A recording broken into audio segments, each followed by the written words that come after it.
एक घर से सास और बहू के झगड़े की काफी देर से आवाज आ रही थी। झगड़े की आवाज इतनी तेज थी कि पड़ोसियों के कान खड़े हो रहे थे।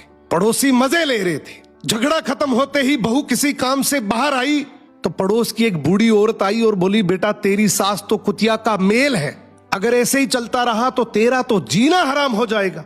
बहू ने तुरंत कहा कि आप जिनके बारे में बोल रही है ना, वो मेरी सास है और मेरे पति की माँ तो वो मेरी भी माँ ही हुई, और हम माँ बेटी लाख झगड़ा करें, आपको पंचायत करने की कोई जरूरत नहीं है। बूढ़ी औरत बोली, बेटा मैं तो तेरी भलाई के लिए ही बोल रही थी। बहू ने कहा कि आप मेरी भलाई के लिए बोल रही हैं या बुराई के लिए, ये मुझे सब पता है। मेरी माँ ने ये मुझे बचपन से सिखाया है कि ऐसी फालतू कान भरने वाली औरतों से हमेशा बचकर रहना।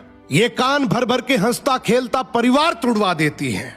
दादी सब समझ गई और बड़बड़ाते हुए वहां से चली गई। अब बहू जैसे ही घर आई अपनी सास को सारी बात बताई।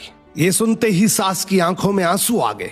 सास ने बहू को गले लगा लिया और रोते हुए बोली कि बेटा मुझे आज विश्वास हो गया कि तू मेरे घर की बहू नहीं बल्कि मेरे घर की लक्ष्मी है, और आज मुझे ये भरोसा हो गया कि तुम मेरे और मेरे बेटे को आराम से संभाल लेगी। अब मुझे